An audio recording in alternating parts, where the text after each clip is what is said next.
Hey everybody, I'm doing a quick video on my LX178 John Deere mower that is now 33 years old.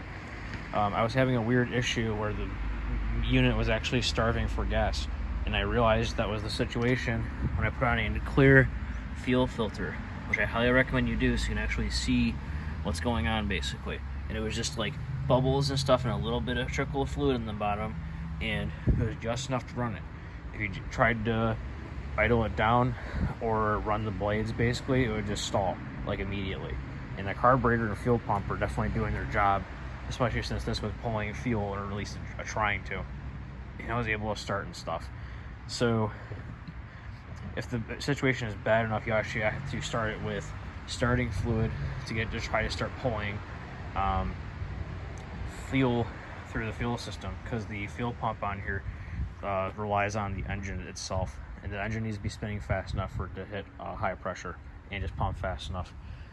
So what I discovered is there was actually air getting in the line, because this fuel pump line was so old. There were tons of holes and little cracks in it, so it was just sucking in tons of air, and that would explain the bubbling effect I was getting. Once I replaced this line here, that stopped the bubbling effect. Another thing is the fuel line was actually pinched. So that was actually an issue, I think, when they originally built this in the factory. Someone did not route the fuel line correctly. So the way this usually goes here is, I'm going to put this tank right here for a second. So the tank would be sitting there, and the fuel line routes down to here, and it's secured by this clip, and it goes underneath this plate here, basically where you can possibly kick it with your feet, and it goes underneath here. And this is a pretty sharp edge. It's not really that blunt, and if you apply a lot of force around it, it can crimp the pipe. So sure enough, there's a horizontal shaft here that goes through the machine for raising and lowering the deck here, this unit. And what I did is I rerouted a new fuel line that's new and not cracked below that horizontal bar, which is hard to see because it's a little dark. There we go. You can see that horizontal bar there. The fuel line is now going below that instead of over it, and because of that, the hose is relaxed and is not pushing hard against the top of this plate, because it is actually resting against it.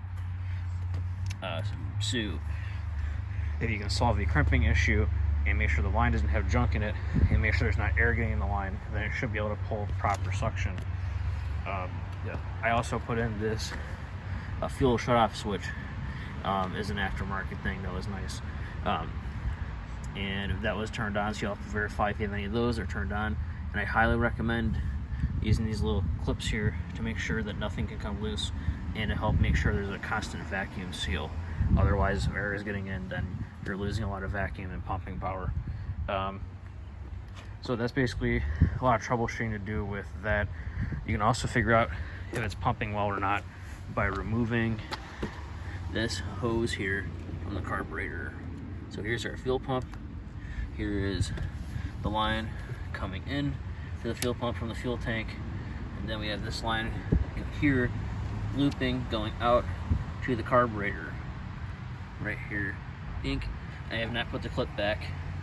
Where's it? Right here. Clip here. That needs to go here. Make sure this can't possibly come off the carburetor, and the fuel pump should be able to pump fluid out of this.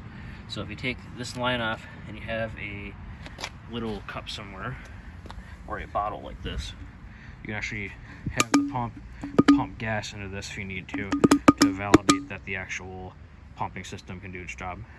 So that's good. We didn't have to do that because it immediately started sucking gas very well. Another thing I'd recommend is have the fuel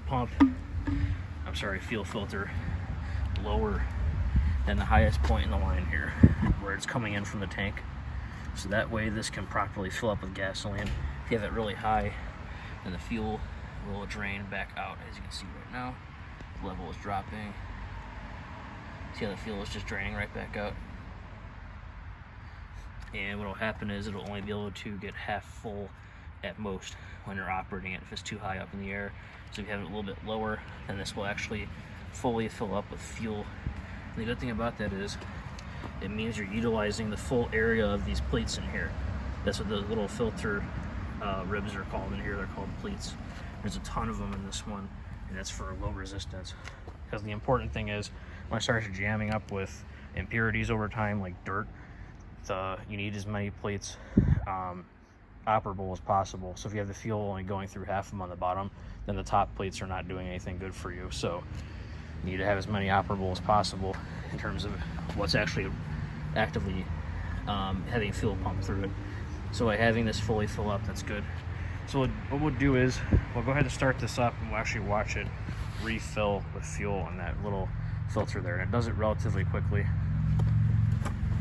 So everything's hooked up here. I'm going to move the tank off of this area because there's a lot of spinning components. We don't want to damage that for now. So we'll just start her up. Loud noise.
So that was just a quick demo there of it actually refilling back up with fuel, and that worked out very well. It did take a second there to actually go ahead and pull the fuel back out of the tank again, but I don't have it very full right now, and the tank's also pretty high up at the moment. But I'll also be doing videos as well on actually replacing the transmission fluid and tips on that too. So go ahead and subscribe and like if you need to. Go ahead and comment. I might be able to answer questions about your mower. Thank you.